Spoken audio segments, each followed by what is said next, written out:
Halo warga rebahan, bagaimana kabarnya? Butuh hiburan? Kali ini kita akan merangkum sebuah film berjudul The Ghost Killer, di mana seorang gadis tanpa sengaja kerasukan.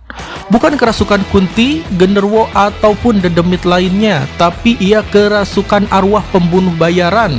Bagaimana aksi dan kebrutalannya? Dan inilah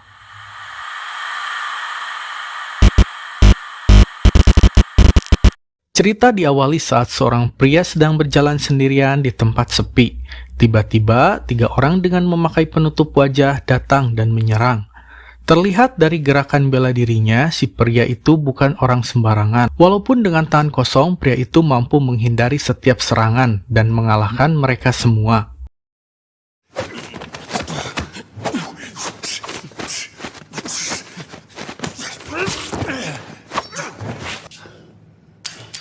Pria ini bernama Kudo, salah seorang pembunuh bayaran terbaik di Jepang. Tapi saat merasa ini sudah berakhir dan ia akan menyalakan rokok, tiba-tiba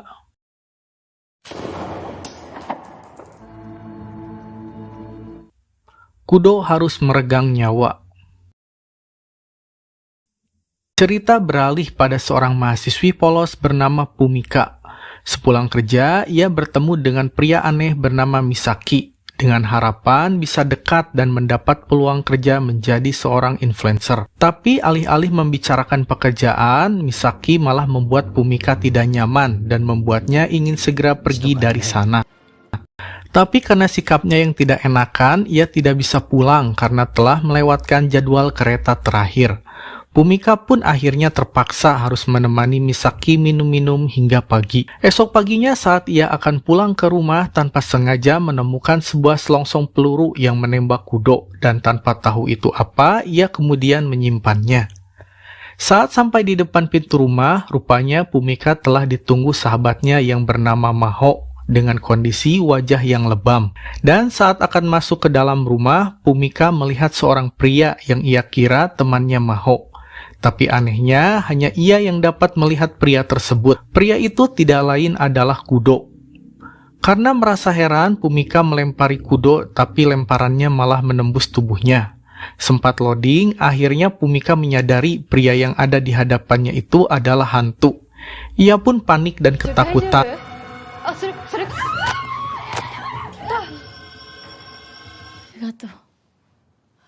Setelah itu, Maho pun pergi meninggalkan Pumika, dan saat sendirian di rumah, ia kembali dikejutkan dengan arwahnya Kudo. Karena ketakutan, Pumika terjatuh dan arwah Kudo yang melihat itu refleks akan menolongnya, hingga tangan mereka bersentuhan dan membuat Kudo tanpa disengaja dapat merasuki tubuh Pumika. Kudo yang berada di dalam tubuh Pumika itu dapat menggerakkan tubuh sesukanya. Tapi, walaupun dirasuki, Pumika tidak kehilangan kesadarannya. Ia meminta Kudo segera keluar dari tubuhnya.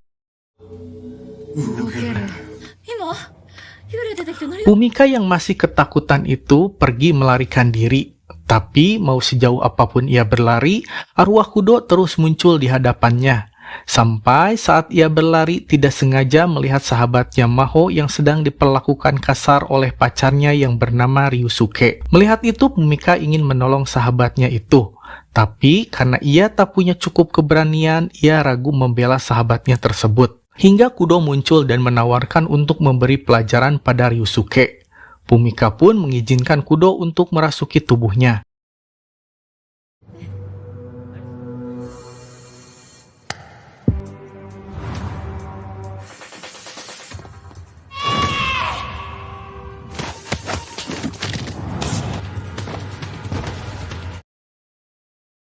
Setelah itu, Kudo memperkenalkan dirinya dan menceritakan kehidupannya sebelum mati adalah seorang pembunuh bayaran yang bekerja di sebuah organisasi.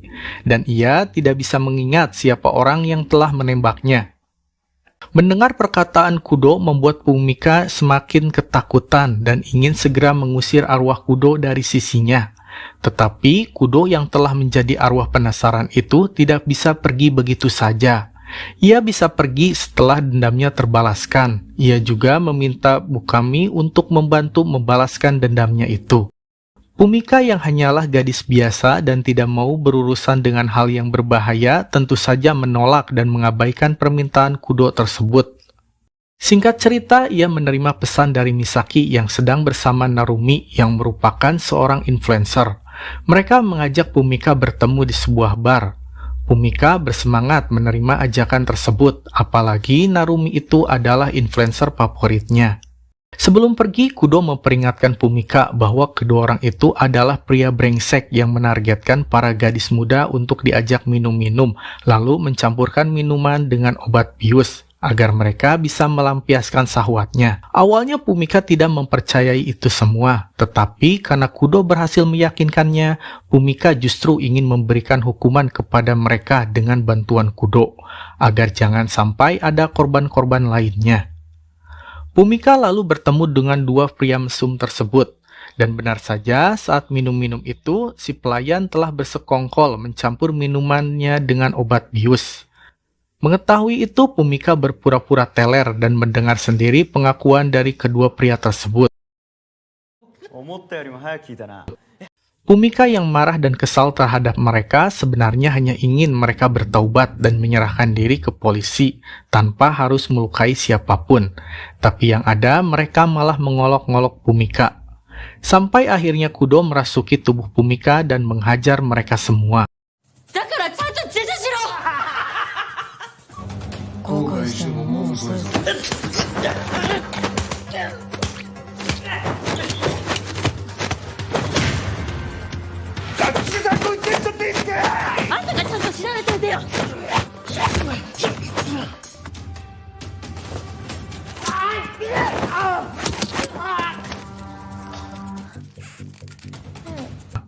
Pumika yang baru pertama kali membunuh itu langsung syok dan menangis. Ia yang awalnya hanya ingin memberi mereka pelajaran malah harus berakhir mengenaskan.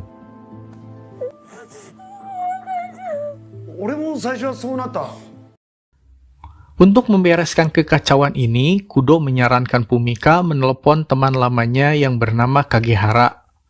Mengatasnamakan Kudo, Pumika lalu menghubungi Kagehara dan menyuruhnya untuk segera datang.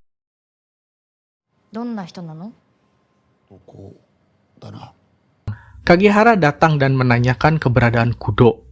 Pumika menjawab bahwa arwahnya Kudo telah merasukinya dan meminta Kagehara datang. Mendengar jawaban yang tak masuk akal itu dan merasa dipermainkan, Kagehara lantas akan menyerang Pumika. Tapi untungnya, Kudo langsung merasuki tubuh Pumika dan menghentikannya, dan malah membalikan keadaan.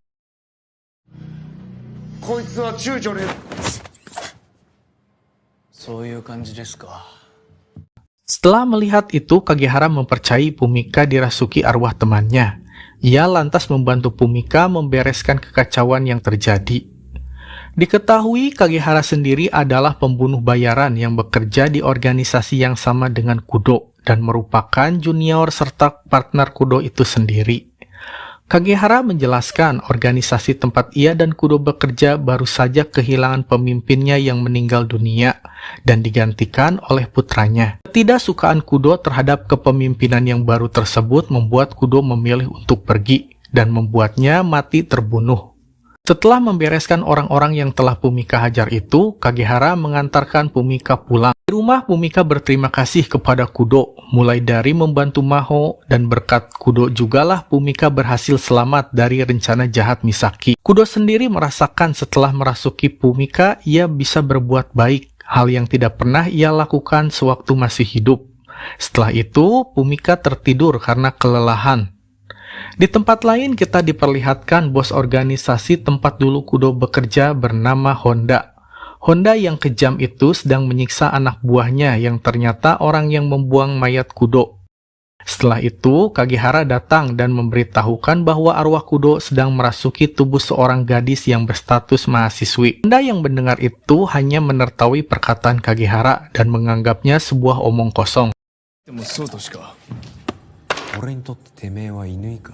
Tak berselang lama mereka kedatangan para gangster yang punya tujuan untuk balas dendam karena Honda telah membunuh anggota gangster tersebut. Tetapi sebelum terjadi keributan, datang seorang pria yang kita panggil saja Ujang yang tak lain orang kepercayaan Honda.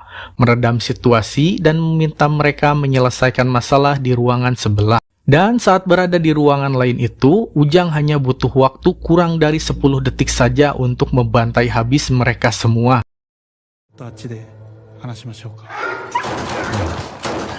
Benar-benar psikopat si Ujang ini. Honda menanyakan tempat tinggal Fumika ke Kagehara, lalu menyuruh para anak buahnya untuk mendatangi Fumika lalu menghabisinya. Sebelum lanjut, Mimin harap kalian sudi untuk mensubscribe channel ini, biar Mimin bahagia. Terima kasih. Lanjut. Kudo yang merasakan kedatangan para pembunuh bayaran segera membangunkan Fumika yang sedang tidur.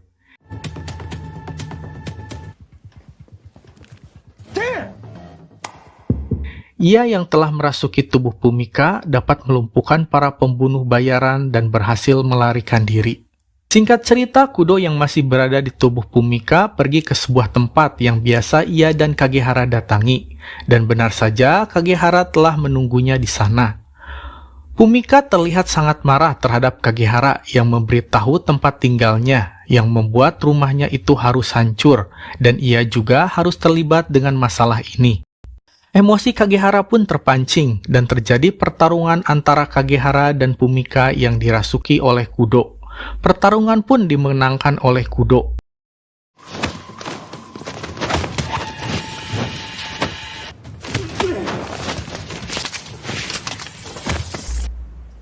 Di sini Kagehara pun mengakui kalau dirinya lah yang telah menembak Kudo. Sebuah pengakuan yang disertai penyesalan, di mana ia mendapat perintah dari Honda untuk membunuh Kudo dalam keadaan terpaksa, karena jika ia menolak perintah, maka nyawanya lah yang akan terancam. Mengingat kejadian itu membuat Kagehara sangat sedih dan menangisi perbuatan yang telah ia lakukan. Karena walaupun terlihat dingin dan sombong, Kagehara sangat menghormati seniornya tersebut. Pindah ke Honda yang cukup marah atas kegagalan anak buahnya untuk menangkap Fumika. Ia tak mempercayai anak buahnya bisa-bisanya babak belur di tangan seorang gadis.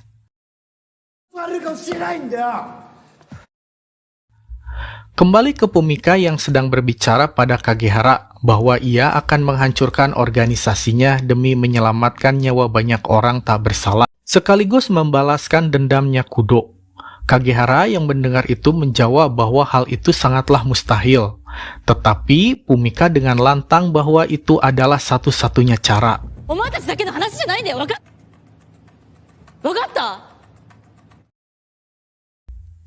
Mereka bertiga pun mendatangi markas organisasi. Sebelum masuk, mereka berbagi tugas. Kagehara masuk terlebih dahulu untuk memantau musuh, sedangkan Fumika dan Kudo menyelinap masuk mencari gudang senjata.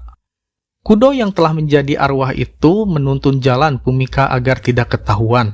Setelah menemukan gudang persenjataan, Fumika lalu mengambil beberapa pistol beserta pelurunya. Fumika yang telah dirasuki Kudo menemui Kagehara. Mereka berdua pun siap untuk beraksi.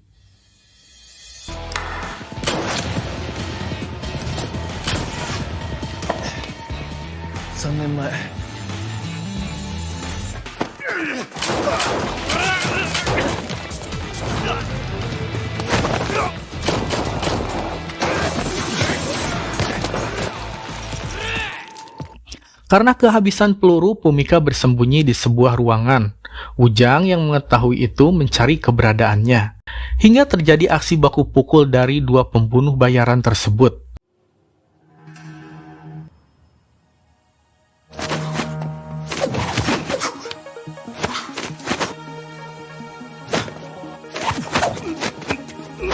Pertarungan terlihat berimbang, keduanya bisa menangkis setiap serangan lawannya. Tapi akhirnya Ujang mampu mengalahkan Kudo dan membuatnya keluar dari tubuh Fumika dan terjatuh pingsan.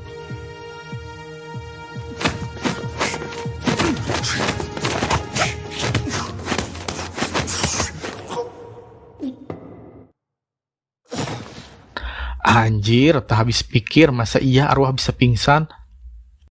Fumika sempat terdesak karena akan dihabisi oleh Ujang. Untungnya, ia berhasil menyentuh tangan Kudo hingga Kudo kembali bisa merasuki tubuhnya di waktu yang tepat.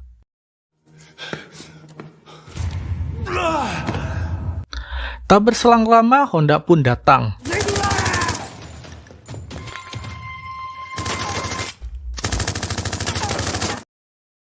Kudo mampu melumpuhkan Honda, dan akhirnya Kagehara mengeksekusinya.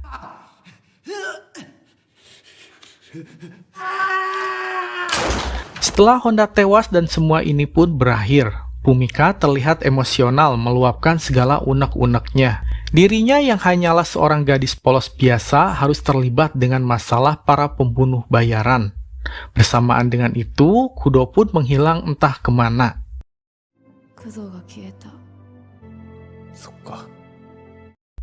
Kagehara berpesan kepada Fumika untuk melupakan kejadian ini, dan dirinya juga meminta Fumika untuk kembali ke kehidupan normalnya. Dan cerita pun tamat.